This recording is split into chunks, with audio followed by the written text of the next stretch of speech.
What's up guys? Welcome to AnimeKouhai. If you'd like to help me out, please hit the like button and subscribe to my channel. And forget about hiding any secret intentions. I definitely wouldn't use this terminal to go cruising for dates. The average, untrained person was better off using the device's audio functions only. But hey, they'll address that in version 2. Hello? This is Rimuru. Is King Gazel there? I began with, hello, in this world, too, as if that was the only logical option. It was too much of a habit to drop by now, so I didn't hesitate. But thanks to that, much to my bemusement, it had already become established contact terminal etiquette. Hello! I will call for His Highness. Would you mind waiting a few moments in the meantime? All right. I could hear panicked activity on the other end. I'm sure they had someone trained in handling the terminal, but hearing my name must have unnerved the person on the other end a bit. If the CEO of my old company called my desk phone out of nowhere, I'd probably be freaking out, too. Maybe I should have been a little more considerate. How rude to keep Sir Rimuru himself waiting. Shion was fuming about it already. If that's what you think, maybe I should have had you make the call, huh? Because I think that kinda falls under the job description of a secretary, doesn't it? But Shion never touched the contact terminal, and the reason was simple. She didn't know how to use it. Or maybe not that, exactly. I kept teaching her how it worked, but her thoughts were apparently too strong for the device to handle. Ever since she blew out one terminal, she'd been kinda reluctant to try again. So really, she had no right to complain. Personally, instead of relying on some gadget like this, I'd use spatial transport to meet the man himself. In fact, I could bring King Gazel here, but what do you think? Diablo was being his usual Diablo-ish bossy self, but I wasn't too concerned. The king had his own business, no doubt, so it'd be more polite to set up an appointment first. It was my fault this time for calling him out of nowhere. It was natural that I'd have to wait a bit, and unreasonable to get angry at all about it. Well, if Sir Rimuru called for me without warning, it would be difficult not to panic. I sympathize with the dwarf over there. Hearing Geld say that, I silently wished some of that common sense would rub off on Shion and Diablo.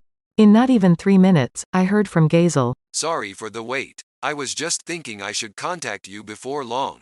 Gazel's voice boomed from the speaker adjacent to the monitor. There was no image. Raphael was handling all the operations for me, so I could transmit whatever video I wanted. But Gazel was still getting a grip on this, so he was probably sticking to audio only. Smart choice. Ah, good. I just wanted to confirm with you one more time about the way we'll divide up roles in our united force.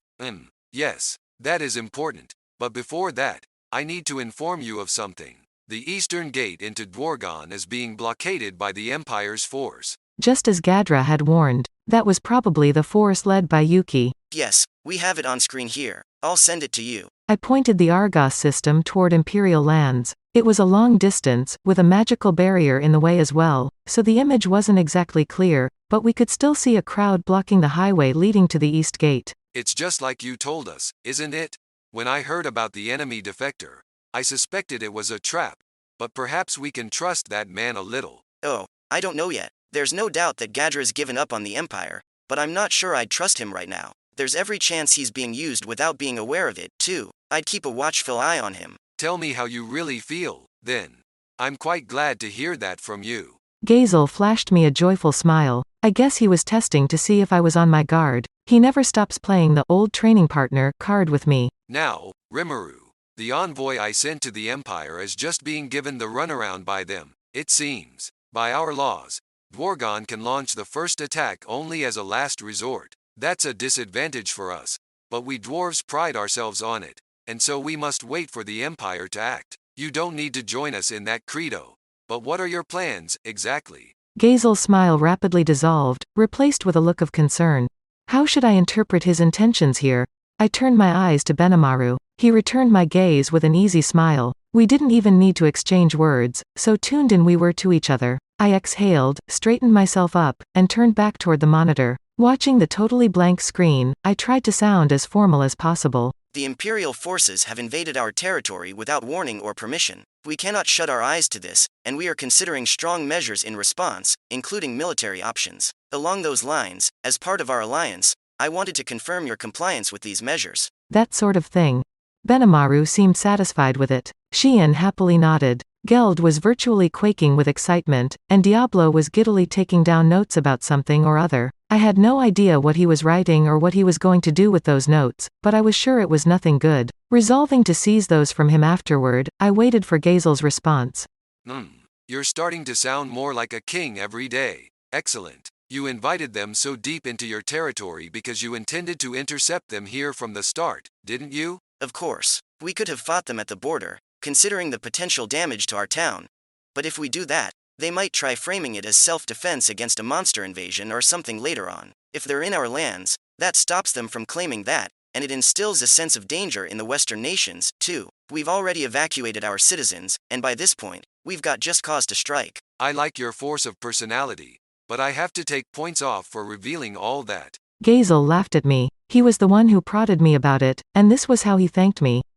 But he wasn't done yet. Be that as it may, I don't want anything slogging us down. With our militaries in particular, we can't afford to have any discord. So let me spell it out for you. I am going to leave our negotiations with the Empire to the Jura Tempest Federation. If, after that, you decide open warfare is the option to take, then let the armed nation of Dwargon act on their alliance with Tempest and join the fray. And to avoid command chain confusion during the war, we in Dwargon will focus strictly on defending our lands. Is that all right with you? Oh, that was a clearer answer than I expected. I thought that since the Dwarven Kingdom had a position of absolute neutrality, they wouldn't dare to interfere unless they were invading our territory. Benimaru and I had anticipated that as well, so I accepted the proposal without particular alarm. Thank you. I feel a lot better hearing that. Don't be silly. You must have expected this to happen from the beginning. It's the safest tactic, to be sure.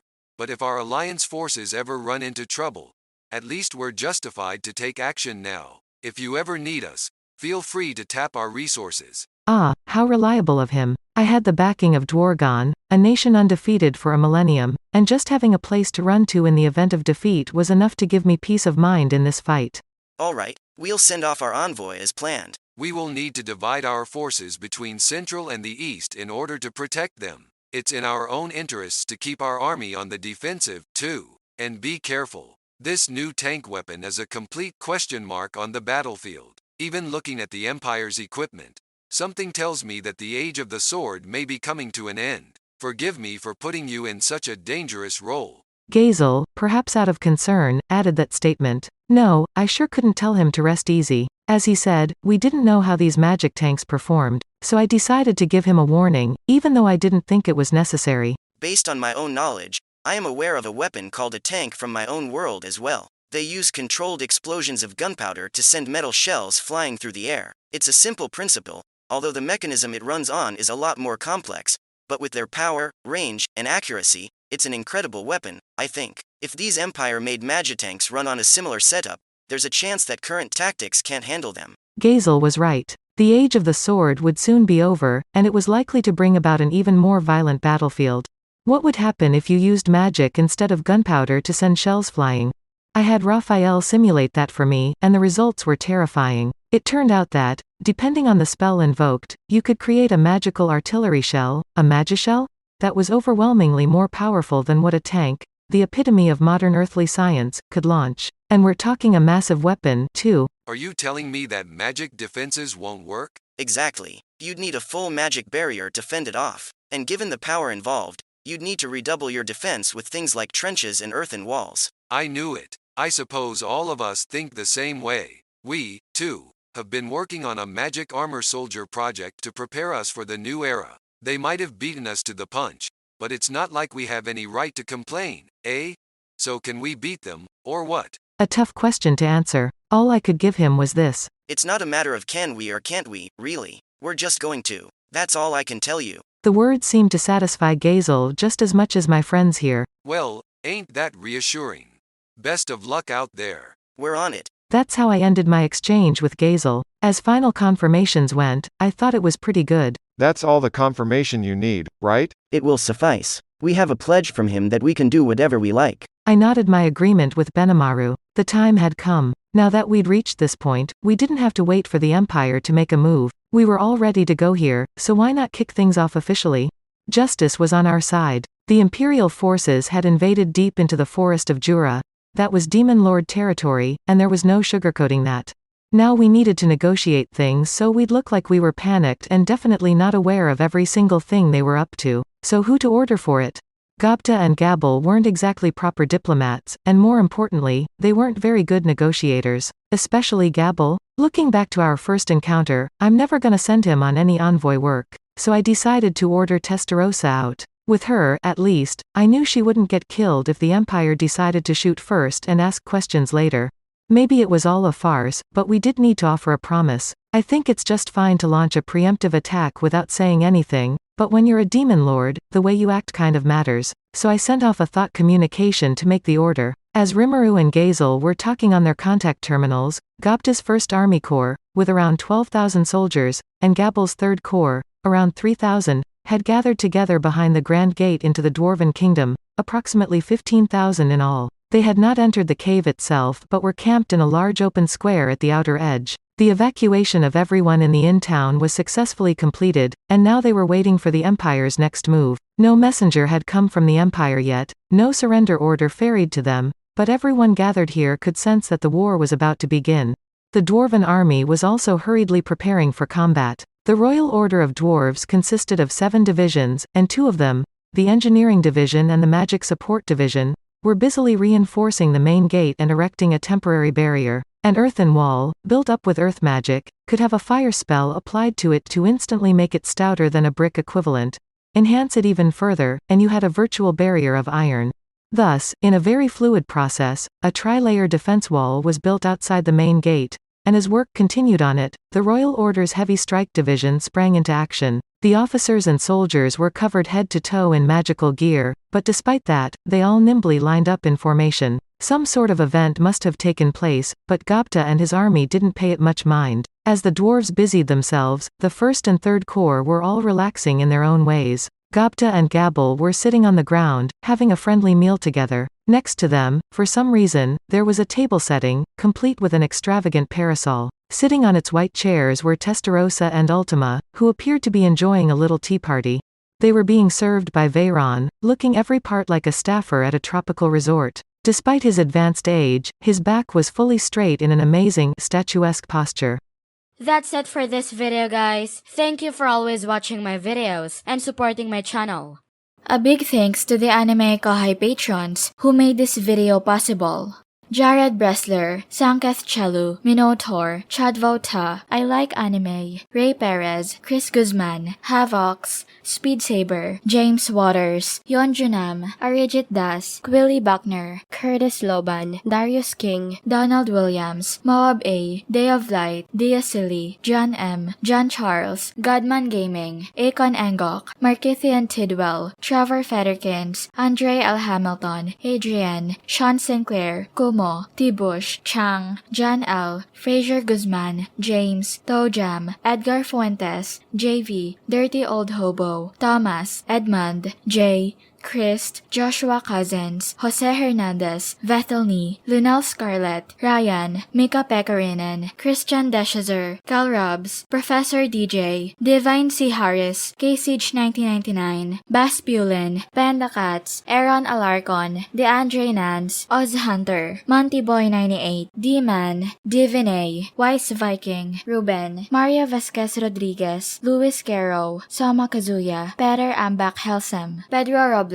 Ono Morman, Michael Rogers, Jordan, Kemal Ebanks, Chris Duncan Jr., Isaac, Shadow Wolf 660, Koala King 93, Devon, Tyree Ezel, Paul DeGrassi, RN Bart, Little 95, Coyote De Peza, Enrique Soto, Omar, J Napthik, TYI, This Is Not My Username, Zelda Kid 205, Mizel Bizel, Zephyros, Jordan Redman, Bill Rastom Cruz, Hadila Francisca, Jabari Graham, Alver, Normal Defate, Shavon Green, Destiny Smith, Harry Smith, Vicente Baharias, Stephane Duplessis, Joshua Andrade. Thank you so much for helping out. I'll see you guys in the next video.